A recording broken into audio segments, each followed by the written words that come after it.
on the microphone?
Good to see your faces.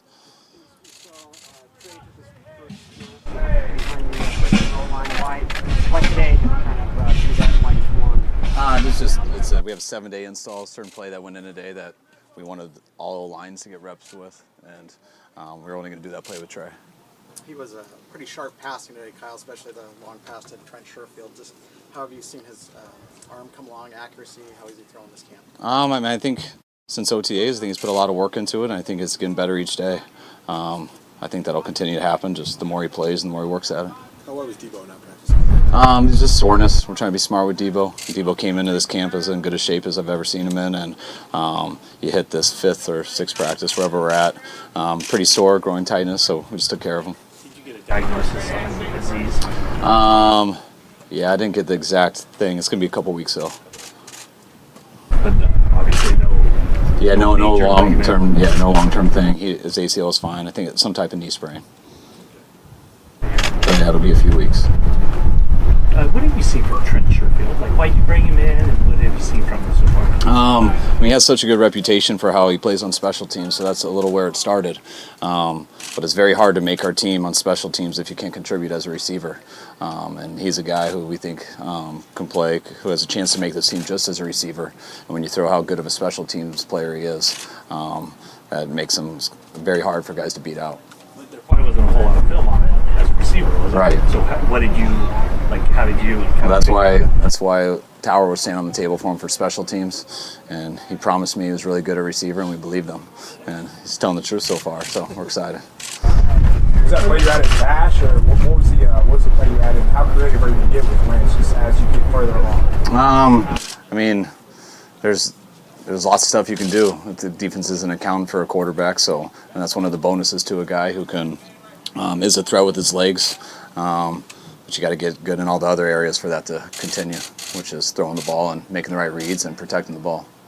Start penalties today, cadence issues, or? No, just D-line issues. Those guys tee off, and if we don't change that cadence up a ton, they're going to be in our backfield. So we changed it up a bunch, especially when we got to the move the ball periods. It was our first day of a couple non-scripted periods, and we changed the cadence up a lot. And when we did, our guys false started, and a few times that we didn't, I thought we got the defensive line. So we just got to keep doing that, because if we don't have the confidence to go on 2 and stuff, that D-line's hard to block. Your audio was a little off at the first big question about Lance's first team rep. You said it was a package. No one got it? I didn't, and I know some of my other colleagues. I'm just looking out for them. All right, this is going to make me say it twice, see if I can mess it up. All right. No, we have a 7-day install. There's no day 6, a certain run went in that we wanted all the lines to get blocking with. So we made sure all the line got it, but it's not a play that you're doing with all the quarterbacks. So Danny McGlinchey during one-on-ones, you watched that whole drill. What did you see from him in particular, just how he did with his weight on the first pad today?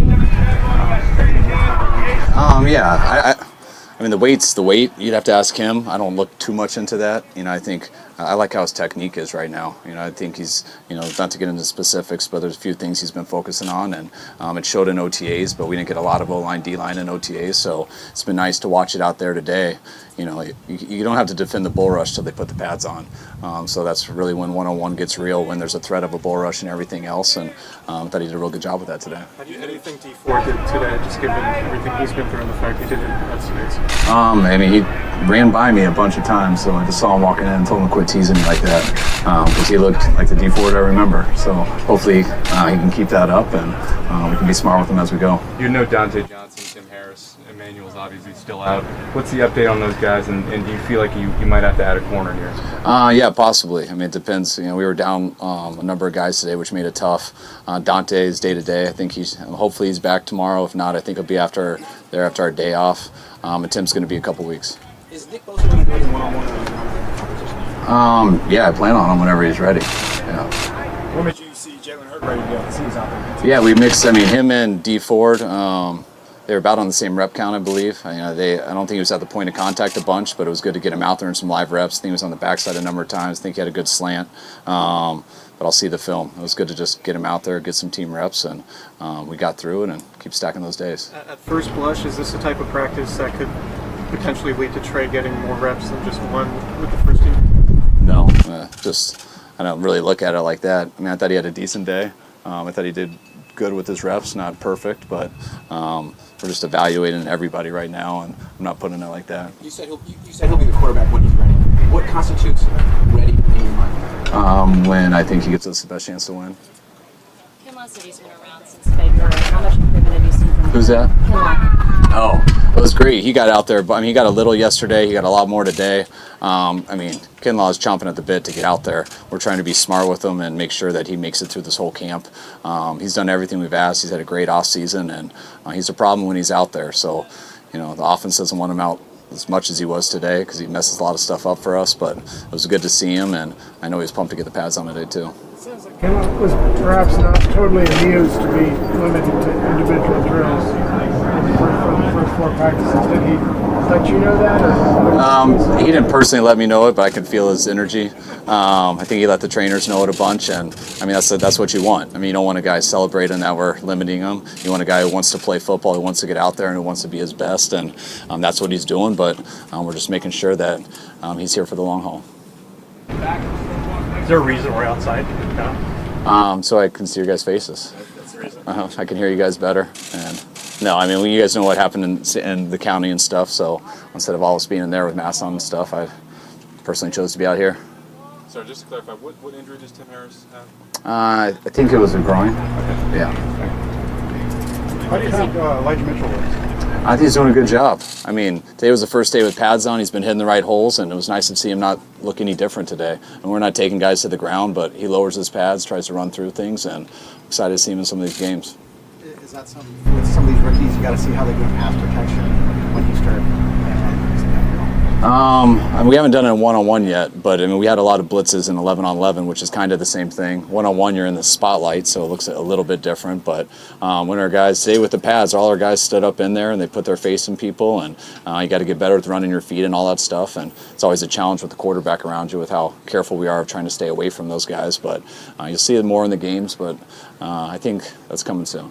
Do you have an idea of who the third down back is right now? Or? No, yeah, not at all. Kyle, John Lynch going to the Hall of Fame. He obviously didn't grow up on the mean streets of San Diego, but he may have. You don't know.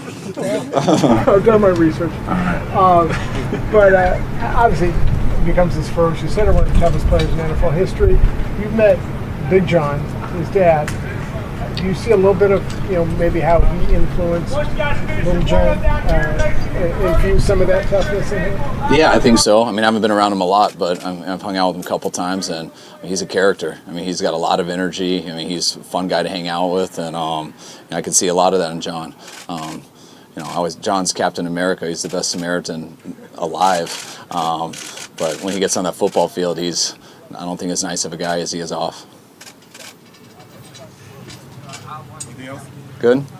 All right, guys, thanks. All right, guys, sorry to be a pain. Again, the 6 feet radius is the...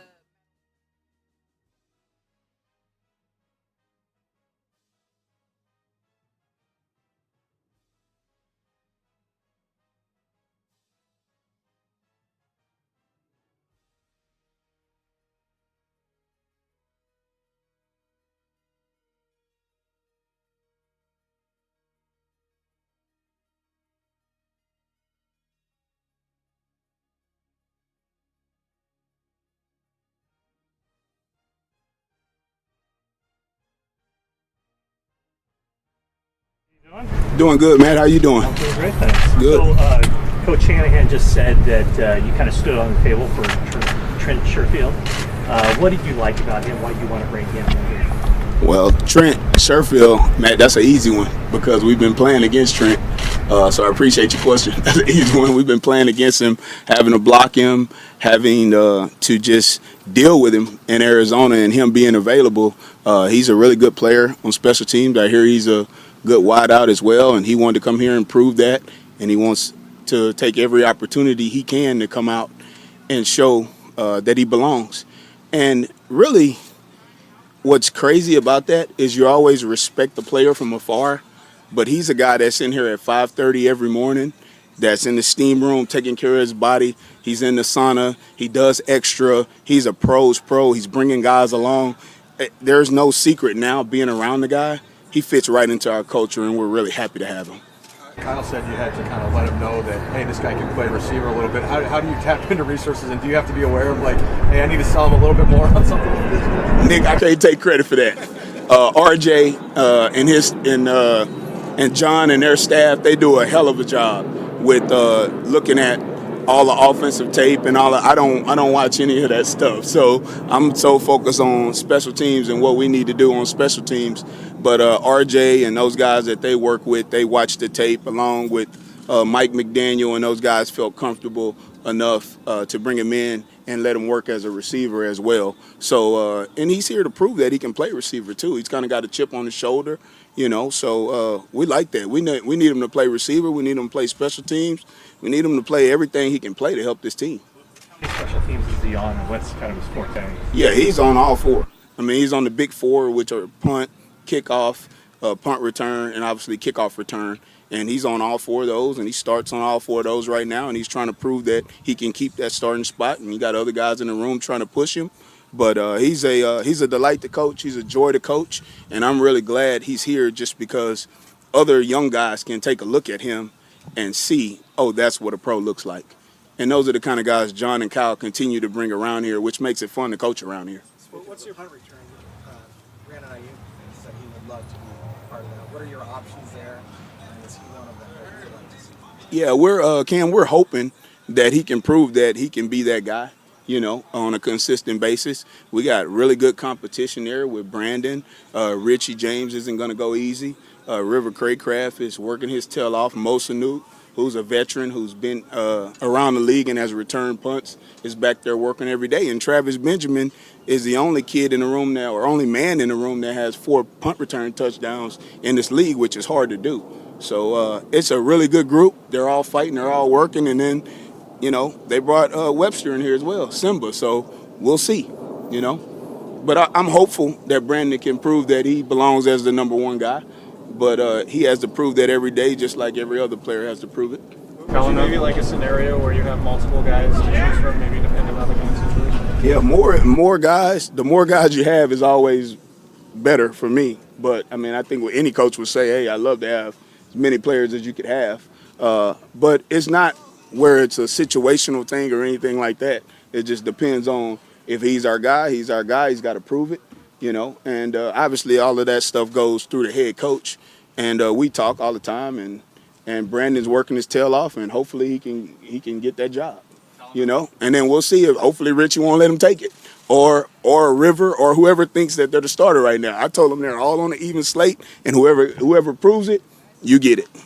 Talanoa Hufanga said you wanted to become a Pro Bowl in special teams. What have been your early impressions? From that's a lofty goal, and that's a good goal.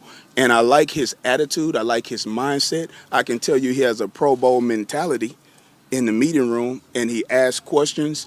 To make the Pro Bowl as a rookie is a huge goal. And I want him to have that goal. I want him to make it. But at the same time, it's the first day of pads. So, it's his first day in pads. He did a nice job out there. There's some things he needs to clean up as well. But we want to talk about a delightful person. He is a delightful person, and he can run and he can hit. So he's going to have a chance to help us, and we're hoping that he can help us. I know he'll help us, but we'll see how much and if he can get how close he can get to his goal, if that answers your question. Last year you made the change to Tabor Pepper at long snapper and then re-signed him in the offseason. What did you like about how he progressed as the season went on and made you want to keep him around? Well, Pep has come in for a couple of workouts, and when he won the job in that particular workout, he had one of the best days that I've ever seen a snapper have in a workout. And then he was here for a couple games, and he just got better and better. You know, he got more comfortable with the system. He got more comfortable with the calls. His feet got better. His snaps got better, and he just worked his tail off. So really, he earned it. Like, he earned it, and that's what's so great about this organization, because if you put in the work, as you guys know, they will try their best if they can to make sure that guys are taken care of and shown that they're appreciated. And he's been working his tail off this offseason. I'll tell you what's really cool about him, Nick, is once he got the contract, he called. And, I called him to congratulate him, obviously. And then his first response was, now it's time to go to work. I got to get better. I got to prove that I'm deserving of it. And he's worked like that in the offseason. He's worked like that every day. Can you explain to a long snapping layman like myself what the best workout you've ever seen for, or one of the best workouts you've ever seen for a long snapper would look like? You're humble. you know more than you've been doing this a long time. No, Pep. So you look on short snaps. You look for strings and see if you get laces. The kickers like the laces to be facing out, and on all of his snaps, he was perfect. He was 100% on laces. So that was unbelievable. I think he had, 10 or 12 snaps, and all of them, we either want them between 10 and 2. If you look at a clock, on a clock, you want them between 10 and 2 if you can. His were dead on, all of them. And it was just really impressive. And then in his punt snaps was really good. They were really good. He didn't have any off-target snaps, and he got his feet back and he showed he could protect. So that's why he won that competition that day. You're asked about Sherfield and Fonga. It seems like there are a lot of guys that are potential to be standouts on the team. Are you excited this year just with the personnel that you see out there and the prospect of this being a really good tournament this season? Matt, I am. I'll answer that twofold. I'm excited for the guys that we have now, but what I'm really excited about is the guys that we've had in the past, like Raheem, Dre Greenlaw, Emmanuel Mosley, Aziz. All these guys have gotten in a position to now where they're playing more offense and defense and now becoming leaders of the team. So what does that do? That opens up more area for guys that you were talking about, the Hufangas, the Mitchells, some of these new guys that we have. And our room is all about growth. We want to grow them. We want them to come in. We want them to play well on teams. We want them to be offensive and defensive starters. If not here, if you take an example of a guy like Matt Breida, go lead the league in rushing and then go somewhere else and do it as well. So he was a good player for us as well. So that's what our room is about, developing people. And I'm really excited about the next young group of guys we got. And then we'll see. Time will tell.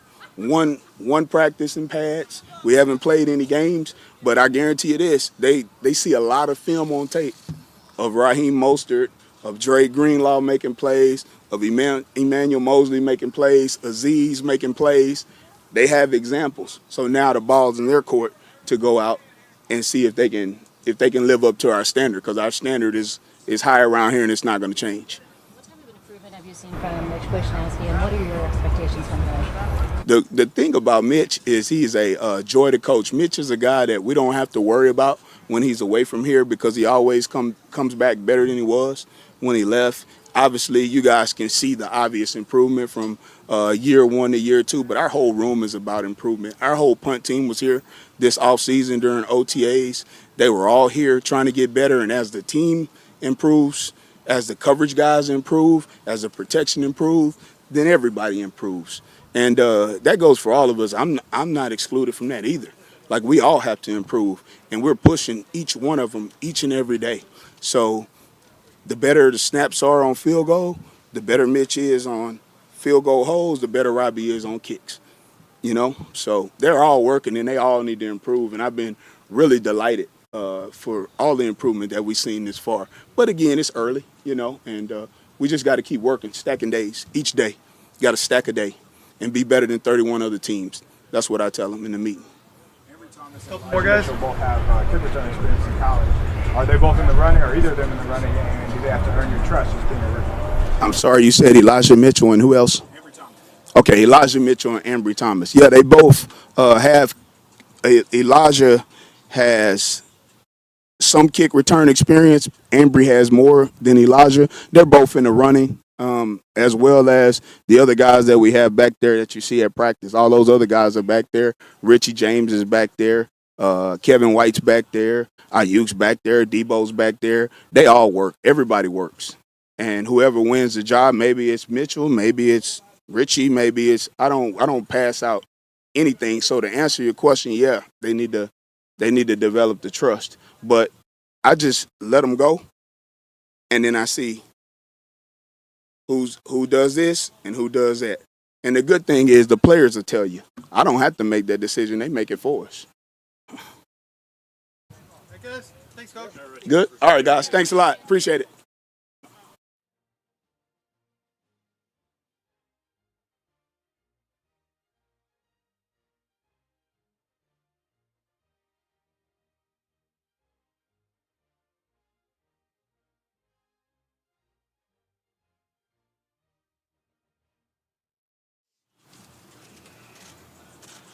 much of a focus or priority has it been for you to get your hand on the football more as far as, when you drop into coverage and make, pick off some more passes? Yeah, I mean, that's always a point of emphasis, trying to create opportunities to get the ball back for the offense. I'm sure some of you guys are over there watching me do drills with Coach Johnny.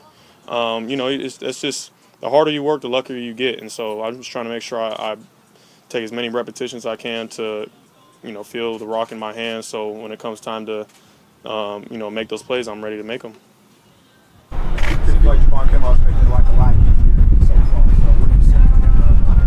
Yeah, he's made my life easy ever since he stepped on the field since last year.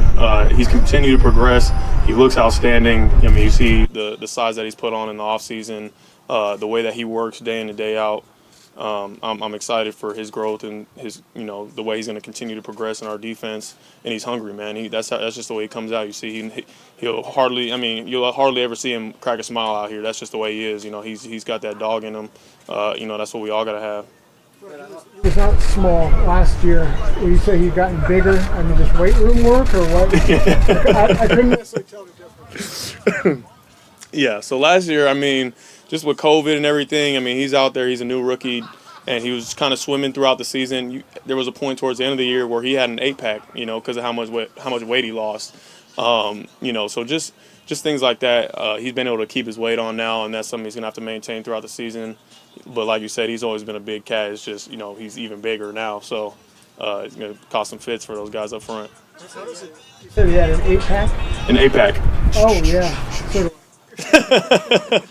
How does it change the way you need to prepare when you have to play 11 on 11 football against a running quarterback? And just how much does that stress maybe a situation where there's play action one way and the quarterback still might have a lane the other way if he keeps it? Yeah, I mean, that's always a stress on a defense every week where let's say we play like the Ravens, we have Lamar Jackson or any type of running quarterback where that's a threat.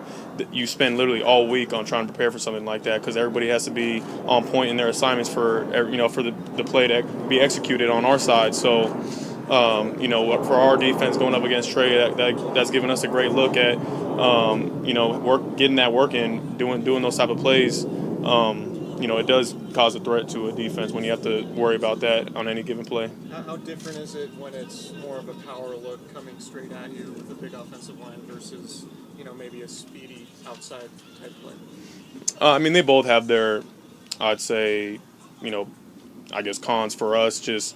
You just got, like I said, you got to be able to line up and fit in your correct gaps. Everybody has their own assignment, and everybody has to be in the exact right spot. Or else, if one guy's out of a spot, that's where the hole's going to hit, and then the guy's out. So, that's just what that brings. Brad, how relieved are you that he's only been out for a couple weeks?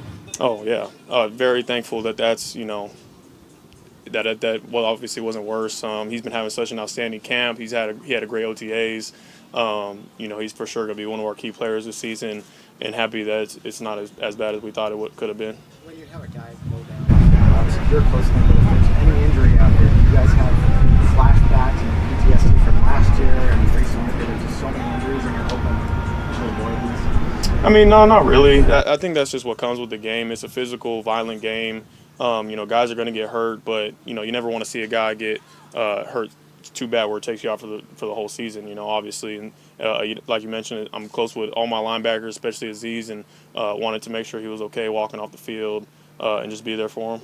What is it about this training camp at OTA that he's improved on? Just everything, honestly. I think every year you kind of gain more and more confidence in your game. He's taken strides every single year to be the player that he is now. He's just starting to show that that confidence out there as he's making more plays. He's put on more strength about him, so he's able to get off of blocks and do those type of things. But his instincts, that's stuff that you can't teach. And the more that he's been in the system, the more you start to see the instincts come out. So I know everybody's been really happy with how he's been doing. What have been your early impressions? I know he was here for a little bit, Jonas Griffith last year, but he looks like he's been pretty stellar so far. What have been your early impressions? Yeah, Jonas has been playing great football. He's out here with me training in the off season. He has the right mindset. He's a smart guy, so he's out there. He's just trying to take it all in. He's still young, so he's trying to put it all together. But you see the physical tools, and he's flashing here and there, making plays. and I know he's going to continue to do this. He's going to continue to progress in the defense. Was his interception in the end zone the same that you did a little bit earlier against Jim? It was a little different. He was reading Trey's eyes and he's kind of just floating around and then happened to jump in front of it and make an outstanding catch. That was a heck of a play. As opposed to you doing what? Mine was I'll just cover the guy, jump up, make a catch. His was better than mine. So. Inside linebacker too. I mean, how does that height help you on those types of plays where you're dropping in the middle, something like lanes to get? I guess just added length to kind of get your wingspan in those windows and stuff like that. It helps when I'm having to cover these bigger tight ends, because these guys try to nudge you and get that separation from you. So just kind of, like I said, just getting that length in those windows. Does it work against you at all? Being a bit longer? You tell me. Well, obviously no, but why do you think there's so few kind of 6'4", 6'5" linebackers? I mean, everybody seems to be in the same mold these days, 6'1", 6 feet, that sort of thing. I mean, I don't have a direct answer for that. I guess just sometimes when you're taller or lankier, that it's harder to change the direction or maybe just the speed part of it. Usually the guys who are 6'1", 6'2" are running 4'4", 4'3" these days. And unfortunately I don't run 4'3", but I feel like I can move a little bit. Do my thing. Fred, what kind of reports are you getting from Rams camp? Man, I'm getting all the inside scoops right now. I check in with my little brother every day. It sounds like he's doing great. Today is going to be the first day of pads. I don't think they practiced yet, but just really excited hearing about his journey, doing everything, and when preseason game starts, that'll be huge for him going forward. Did you guys talk daily? Yeah, we tried to. Yeah. Did you try to lobby here to get him and? I might have tried to say something on the low, like, hey, check out Troy Warner, but I have no control over that kind of stuff. So yesterday, like when he was going through players who make him better, is there anybody on the offensive side that you look forward to matching up against, knowing that they're going to make it better, whether it's line, receiver, fullback? Yeah, I mean every single one of those guys. Honestly, our offense is so explosive, and those guys up front. They're so big and strong that when I'm having to try and get on and off blocks, that's helping my game. I'm lined up against guys like George Kittle, who's best tight end in the game, trying to match up with him in the pass game. You get no better work than that. And then try covering or running against Raheem Mostert, the fastest running back in the league. It's all over the board. Our offense is so loaded on that side. So I'm excited to see, how they continue to go. It's only one padded practice, but do you feel like the offensive line is bigger, stronger? Is that something you feel tangibly while you're out there? Yeah, when the pads come on, that's when it becomes more like real football. So I could for sure tell the difference today. I think it just takes a day or two for everybody to really get adjusted and start to feel the physicality and the thud tempo of full padded practice. So I'm excited to keep going. Is that adjustment tricky? I know you guys have, a lot of aggression when you get out there. Is it tough to want to lay somebody out and having to pull back a little bit? No, we're not trying to lay each other out. It is physical out here, I'll say, but not a lot changes. We already have, you guys see it. We have physical practices without the pads on. We emphasize keeping guys up, but more of an emphasis on just really practicing our rap and thud on guys when the pads come on, just so we can work our technique, our tackling. So. What makes Ross Dwelly good, and how much has he improved since you've been? Ross Dwelly, since day one, he came in as an undrafted guy, a chip on his shoulder, and he's done everything the right way. I think he's one of our best football players. Honestly, he just gets it. He can play. He can play on special teams. He's a dog. He's proven himself in that way, and he's one of the most reliable guys on our offense as a tight end. You can ask him to do everything: block, catch, and do all those type of things. So, like I said, I think he's legit one of our best football players. What do the linebackers and safeties do to inform the coaches and offensive players that you could have laid them out on a certain play? Is there a certain, you see a guy catch a pass, but you guys hey, I could have crushed you right there. So do you guys point that out to the coaches and the offensive guys? I don't know. I don't think so. When you have guys who are doing that a little too much, it's like, all right, buddy, come on, if you're doing a lot of talking, then something might be a little wrong. You need to make sure you're doing your talking with your pads. So we understand there's a difference between, going and protecting your team or I don't know, like trying to, be swagged out and being like trying to be the cool guy of, oh yeah, I could have made that hit. So I don't know. It's just you just gotta be smart about it and practice your technique. All right. Thank you. All right, guys. Appreciate it.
Sure, here for you. Trent, could you just maybe take us through that long catch you got on Trey's ball that he threw to you and how you saw that ball? Yeah, man. It was just our through route that we have in our in our offense, and Trey made a great read. Just read the defense really well. It was a too high look, and just stuck to my responsibility, and Trey threw an awesome ball down the middle for me to make a play. So. In coming here, how much were you looking forward to the opportunity to put yourself as a receiver, not just a special team? Oh, immensely. For me, being in this league, my fourth year, did my first 3 in Arizona. Forever grateful for that opportunity, and being able to learn from Larry Fitzgerald, one of the best receivers to ever play this game, and just to see how he goes about his work, day in and day out. Had to just wait my turn, and I did my 3 years in Arizona. It was an awesome time there. Took the things that I learned from Larry, and coming here and looking to spread my wings and being able, to help this team out the best way that I can, whether that be on special teams, whether that be catching balls, making plays, however I can help this team, get back to a Super Bowl. That's my number one goal in mind. So. I've heard people talk about your routine. Do you have like essentially every minute of your day mapped out? Yeah. Oh yeah. Absolutely. For me, time is the most important piece for me because it's something that I know that I can't get back.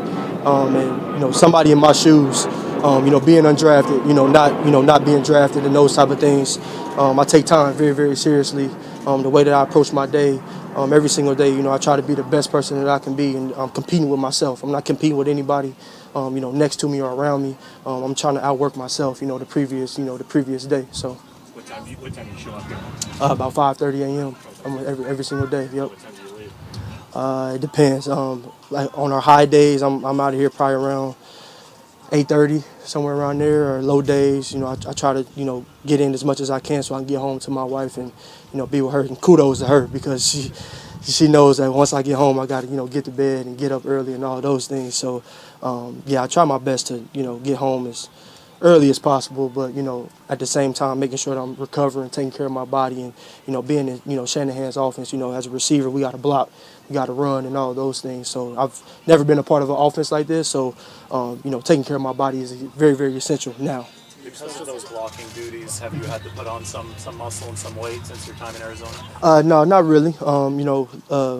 Blessed enough, I was able to be able to kind of come in kind of bulky, from college, and being at Vanderbilt, that helped me out a lot. Just weighing around 210, and I think for me, blocking is just a mindset. It's either you want to do it or you don't. And I love the way that Coach McDaniel, and Shanahan, how they take pride in it. Every single detail is to a T. From the linemen to the receivers. How we're supposed to be on our block. So yeah. Your special teams coach mentioned guys like Raheem and Jay Greenlaw who started out when they first got here as special teams guys and then earned a bigger role on the team. Did you notice that? Is that something that you think about and try to envision for yourself? Oh yeah, absolutely. I've watched Raheem, and I played against him. At least 6 times a year. Just being in Arizona for 3, and watching Raheem on tape and watching Greenlaw, watching those guys, man. Like I said, the organization here, they cherish guys, and they see guys that can play, and they just don't give handouts, and every single thing that you get, you have to work for, whether that be on special teams or whether that be on offense. And those guys have paid their dues, and they've made plays on special teams, and now they've worked their way up to being key contributors for this team on both sides of the ball. And so that's definitely something I envision myself doing. But like I said, I'm here to just whatever I can do, whether that be catching balls, whether that be running down, making tackles, on special teams, or blocking for Richie, on kickoff return, whatever I can do to help this team get back to a Super Bowl, that's what I'm here to do. Kyle said that Hightower got on the table for you, just kind of standing up for you, saying that he knew that you could be a receiver as well. What does that mean to you going forward? It means a lot. It definitely means a lot, and for me, it's not really about me just being a receiver. I think I take pride in being a football player. And a lot of times you get guys that, don't really want to do special teams, or they don't want to do, offense or defense or whatever it may be. I just take pride in just being a football player. Like, I love playing the game. And like I said, whatever that entails, whether that be me blocking or making the tackle or making the catch, I just love coming out here and just playing football and just competing. So. What made you want to join the 49ers and they sell you on it? I think for me, like I said, just the long history of the opportunity that was given to guys, in my shoes.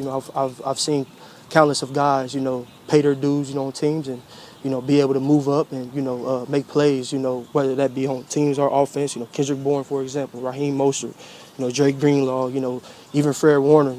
Coach Hightower, all the time he shows tape, of those guys playing teams, and they're moving on up to being able to play on offense and defense. And so not only that, but just the people here, this organization is a winning organization. They care about their players. They care about not only just us, but they care about our families. They care about, everything, not just on the field, but off the field too. And so that is something that I can get behind. And obviously, this team is loaded with talent. And this team is very, very capable of getting back to that Super Bowl. And so, yeah. A couple more. Everyone loves special teams. Right. Did you, learn to love special teams? Just like, hey, I'm actually pretty good at this. I can stick in the league. Yeah. I guess, was that a gradual thing for you, or is it like from day one something you're like, yeah, special teams, so awesome? Yeah, I think for me it started in college. Coach Jeff Jennick, our special team coordinator in Vandy, he made all the starters played special teams, and he would always preach to us in team meetings and before game prep that hey, you guys are going to have to play special teams when you get to the league. And it's just something that I took accountability in, because at the end of the day, it's football, right? And that's how I look at it. Obviously, yes, I want to be out there making plays and catching touchdowns and all those things, but at the same time, those special teams is just as important. Field position wins games every single day on Sunday, and a lot of people don't see that. But when you get back in the film room on Monday, a play here or a play there can happen. On special teams that cost you that win, or that can cost you that loss. So for me, that's where it all started at. At Vanderbilt, with Jeff Jennick and him drilling that into our minds, and just being able to play, both sides of the ball is something that's always been important to me. So. What's it like catching passes from Trey Lance compared to other quarterbacks you've played with? Oh yeah, Trey Lance is he's a baller, man. He can play. Him and Jimmy, they're both doing phenomenally well, man. And like I said, being able to come here and being able to be around all these players, and like I said, Jimmy is a great guy, man. Trey is a great guy. Those guys are both leaders. Love being able to play with both of them, and they command the huddle. And I'll go in the dark alley with both of them any day of the week. So. Seems like last one, guys. The Cardinals should have kept you. Right? Yeah. I mean, they did not tender you. Mm-hmm. What did you think when you got the news from them that they weren't going to tender you? Yeah, I mean, I was a little bit heartbroken, I would say. But at the same time, though, I mean, that can only last for so long, right? And I honestly thought, that I was going to be back. And, for me, like I said, I started there, right? And I thought I was going to be there, being there with Larry and Christian Kirk and Chase Edmonds. Those are my guys. And, it was hard to leave them. But at the same time, though, once I kind of got over, the fact that I wasn't going to be there, it was just like, okay, well, next, I know that I can play.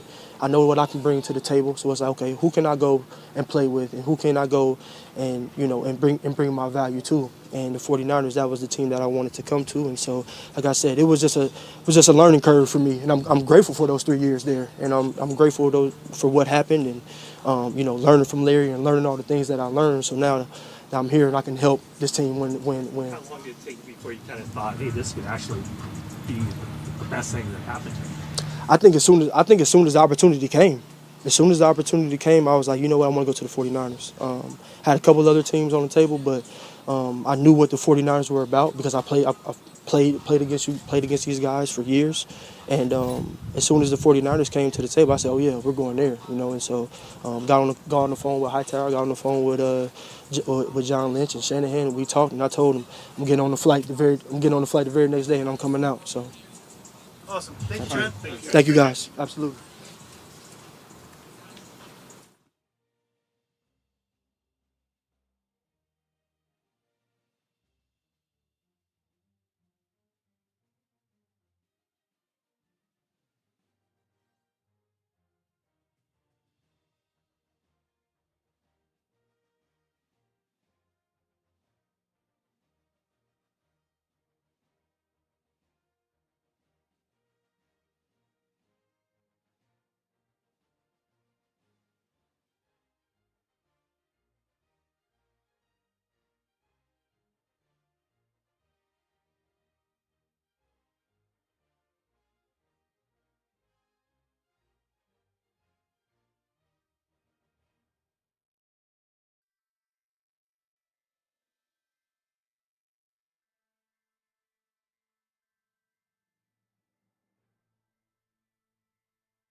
I figured. How's this? I don't know. How's your camp going so far? I've been pleased with it. It's been competitive out there. It's been good. Since I've been here, it's been probably the most competitive camp we've had, offense versus defense, I think. But yeah, I'm pretty pleased with where we're at. I think there's obviously some things we got to shore up. Cadence, too many penalties. Having the refs out here has been good, just to shine a light on it. But there's things for us to clean up. I'll mention that the defensive line has been teeing off on you guys, creating false starts. Is that? I think it's more about us, to be honest. I think the D-line's been playing great. They really have. But we've been mixing it up a decent amount. I think just honing in and everyone getting on the same page. I think once we could do that, it'll really take us to the next level. Where do you see that competition? You said the most competitive camp. I mean, where is that kind of showing up the most? Just offense versus defense, honestly. I think, they'll get a turnover. We'll hit a couple big plays. Just the back and forth. Since I've been here, it really hasn't been much of that. It's one day the offense will dominate, the next day the defense will dominate. And here it's been literally, one plays them, one plays us. And I don't know, I've been on some good teams, and that's a good early mark of a good team. And I'm not saying we're there yet, but it's just it's a good mark of where we are right now. At least one time today, D Ford was lining up to your right. What's it like seeing him back in a practice and a drill? It's been fun. It's exciting to get him back out there. Just the energy he brings, the speed he brings. You have to be aware of where he's at. And they've been moving him around a little bit, trying to get the overload fronts and things like that. But no, it's always a pleasure to have him out there. Waiting to get Bosa back. Can't wait for those two to be together again. Last week you talked about the unspoken body language rapport that you have with Brandon Ayuk. Trent Sherfield, it looks like you've developed a connection there with him. Is some of that natural connection there as well? Mm-hmm. Yeah, Trent's been very reliable. He really has. He's one of those guys who just, we have so much offense in right now. So much of the playbook is installed. We only got a couple more days of install, I think, that, some guys will get lost in all of it mentally. And he's been out there sharp every day. He's on his stuff. And as a quarterback, that's the main thing you could ask for from a receiver. Got to be on his stuff and in the spot you expect him to be. So this is your fourth install. What is it? Can you just wake up and you know the stuff? Like, what's it like when you've already been through it 4 times? Well, with the Kyle Shanahan offense and Mike McDaniel, taking over the OC, it's always changing, I would say. So even when you think you know everything and you might have most of it down, there's new stuff every year that we install. And we had OTAs to get most of that going. But even out here, we'll do something and maybe they want to try something the next day, and it's something we've never done before. So they always keep you on your toes, and these coaches do a great job just keeping you guessing. But that's what you want in training camp. Do you find yourself lobbying for some quarterback power? I think they're saving that one in the back pocket for the season. How has Trey Sermon adapted to playing in offensive line? He's been smooth so far. He really has. That whole running back room, it's kind of pick your poison. They all bring a little bit of a different flavor to it. But Trey's been he's been impressive. The guy, even just in the facility, the time he puts in after everything when everyone's gone, he's one of those last guys in. And, you appreciate that out of a young guy. Jimmy, I want to ask a question about this guy, Trey Lance. Heard of him. Yeah. He's not like falling down, throwing horrible passes. He looks pretty good, for a rookie. Do you look at this and say, hey, this guy, obviously, he's picked number 3 for a reason, but do you look at it and say, wow, he's coming pretty strong at me? No. Training camp, you're worried about a lot of things. You can't start worrying about that stuff. I think, offensively, we've been playing well. I'm pretty happy with where we're at. Trey's been making some plays. Like all of it, we all got a long way to go. And so it's just, we're just getting started here in camp, and we'll keep this thing rolling. Jimmy, how much has he improved on the mental side of the game since he first got here? I don't know. You'd probably have to ask him about that. But I think, just the play calling and things like that has definitely gotten smoother. It's probably, I would guess from OTAs to now it's easier for him, but you'd have to ask him that. How much better does he make you as a coach? I think that, the athleticism he brings and things like that, me, Josh, and Nate were kind of joking about it, just pushes us to be better athletes in a way. It's a different style. And so it's kind of pick your flavor that you want to, but yeah, it's training camp. You got a lot of things to worry about. You can't really worry about that stuff. Another guy on the defensive line who's kind of forgetting is Oh yeah. He had a couple plays today. I was just talking to him in the weight room, where he just pushes two people out of the way and he's in the back. It's impressive, man. It really is. And when he gets angry, it's a different type of player out there. So I'm glad he's on our side right now. He's a tough one to go against. A couple more guys. Install work. What we see when Trey's out there, they're doing a ton of running plays with him. Are there kind of parallel paths, or do the receivers have to adapt to different plays being installed when obviously you're in and then when he takes over? The install, we're all in there together for the same install, but I think just it's more stuff for the receivers to learn, the O-line, different blocking schemes, things like that. But just I don't know, it's kind of just the college game coming into the NFL now. It's a little different. How do you feel about just where you're going with the ball, the right decisions? How do you feel about your decision making through 6 practices? I'm pretty happy with where I'm at. Obviously you want to keep improving. You want to be 100% every day, but we've had some good days out here. We really have, and that's kind of what I was saying with the competitiveness. Just if the defense wasn't picking me off or we weren't hitting big plays, you'd be concerned one way or the other. But we've got a little bit of both right now, and that's what honestly it makes for a good team. And so just got to keep that thing going. So you occasionally give the defense a gift just to keep them happy? Well, Fred got $95 million. You got to keep him happy somehow, I was saying how the zone read is kind of been in the playbook, dabbled with it. You mentioned 2017 versus the Texans. You pulled it and it was I know a play. Did he explain the play? No, he just said it was maybe the wrong decision. He said what? It might have been the wrong decision. Yeah, he was pretty confident. He was like, pull it, we're going to get the edge on them. And as soon as I lined up and saw it was Clowney, I was like, all right, well, I hope we really get the edge on him. And thankfully we pulled that one out, but that ain't my strong suit. So to be clear, that was Kyle's fault, actually. It was a team decision. We'll say that. All good? All right, thanks, guys.